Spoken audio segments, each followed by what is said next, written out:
Hey, it's Lou Brutus backstage from Rockfest, Wisconsin 2018. My dear close personal friend, Jonny Hawkins from Nothing More joins me now. How are you, man? Doing good. Good to see you as always. You know, wherever I see you, it's never close to where either of us live. Last time, we were at the Roundhouse in London, which was a pretty great gig, a pretty amazing city. Tell me memories of that gig, because I was jet lagged. I remember very little. We were everybody in our crew was jet lagged the whole time. I think I still am. Yeah. I'm still feeling it. I got home and I was like dizzy for a week after that tour. Played with Stone Sour at the Roundhouse.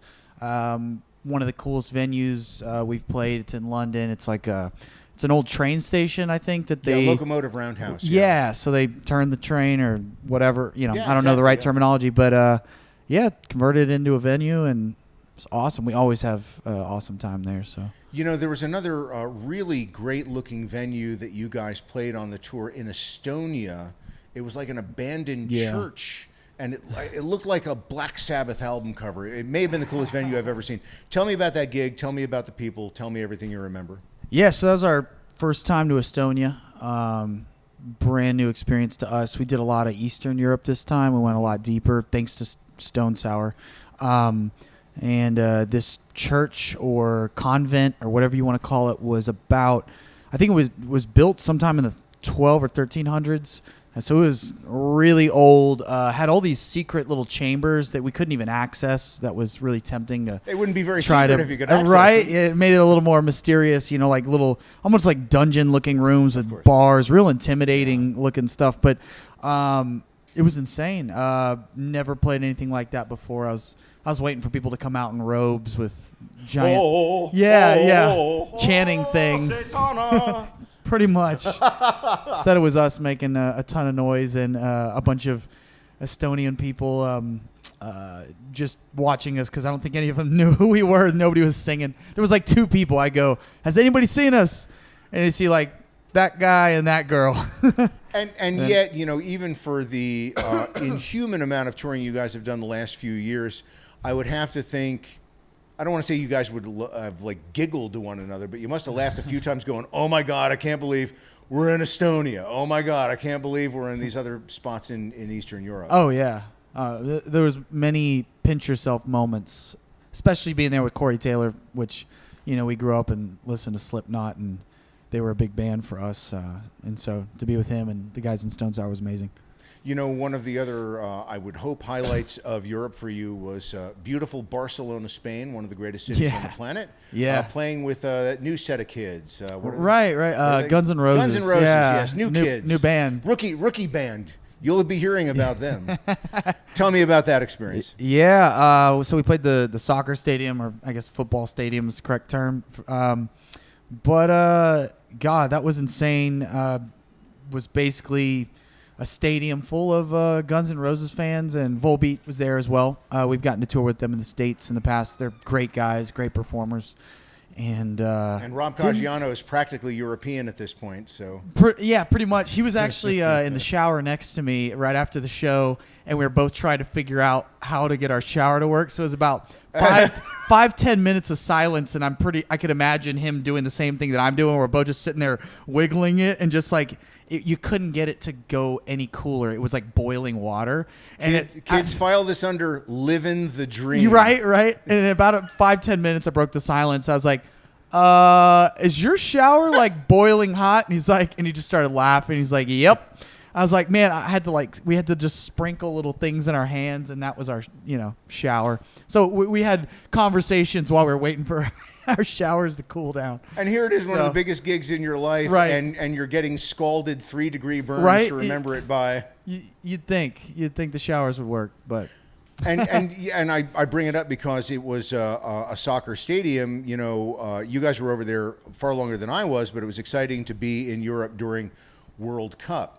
Tell me about any run-ins you had in terms of walking into a pub and suddenly there's 5,000 people screaming at one another. The biggest thing I remember was I think we're in Germany, and I think Spain had played someone because it definitely wasn't German people, and there was a different flag. I think it was Spain. Anyway, I gotta do a little more geography. Fresh up on the old geography. Right, flag studies. Anyway, all night we just heard cars honking and people yelling all night long, just driving down the streets and mobs of people just riding around, just making noise. Yeah. It was like reminded me of when we were in the States and the Philadelphia won the Super Bowl.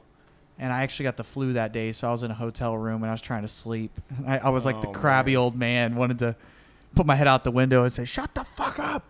Well, I'm a New York Giants fan, so you were not nearly as crabby as I was that day. You're on my side then. Back to the Guns N' Roses gig. Did you get to watch their set? If so, what was your take on it? And of course, you know, it's a common question, but when you see a group like that, what do you take away that you think makes them so good? Man, they were actually a lot better than I had thought because I'd never seen them with the full lineup before. Yeah. I'd seen Axl with some other players, and so when I saw the full lineup, they were just smoking. Like they were just very driving, very high energy. Surprisingly, I didn't know what to expect with a band that's been around as long as they have and done what they've done and had the history that they have with each other. I didn't know how cohesive it would feel or look. It was kind of sloppy back in the day. Sometimes. Oh yeah. Yeah. See, I didn't know much. I remember seeing a video of them live online sometime in the 90s when they were kind of hitting their prime, and it was pretty impressive. And so to feel it live again, especially the people in Spain were, I think there's something about Europe. Sometimes they just get more into it in a certain way. There's a little less inhibition or a little more love for the purity of the music. I think in the States, maybe it's just the nature of our country and kind of being the world leader in different areas. Sometimes it's very fad driven, so people get real into who's cool or popular rather than just loving the music for the love of it. There's a purity. I think purity might be the word you're looking for. Yeah, so when I was looking around, there just was that pure enjoyment. Almost every single person you could see was, whereas in the States, you know, there's those pockets of people and they're like the crazy ones, you know? Whereas there, it's everybody, which it was a really cool vibe to be around. But Guns N' Roses was amazing. I was most impressed with just the guitar playing on you know, both sides. It was just, they were just smoking through everything, just like hitting every note clean. Yeah, they're like a machine now, and the consistency is there. That wasn't always there. They were usually great back in the day, but sometimes they were kind of hard living back then. You know, so that'll do it. Took its toll. One last thing before I let you go. New single. What can you tell us about it? Yeah, Just Say When is our single right now.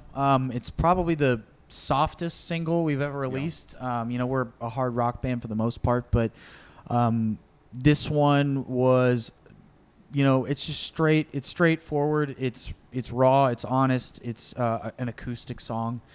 So, God, this one I think hit kind of the heart and soul or the core of this record, along with songs like Fade In, Fade Out and Still in Love. They were kind of the more emotionally core-driven songs. Mm-hmm. And this one I think sums up, for me personally, what I was dealing with. I guess the focus of my life at the time we were working on the record was, in my personal life, was really tied up with an 8-year relationship that I was in that had ended. It was a girl I'd met when my mother was passing away, and so there was a lot of complicated disentanglements through that process and kind of a rebuilding process. And so this song came out of that, and we almost threw the song away. We almost didn't even put it on the record because it was just a little out of left field for us typically, and I'm glad we did. We're getting a really good response on it. So once again, out of great pain comes great art.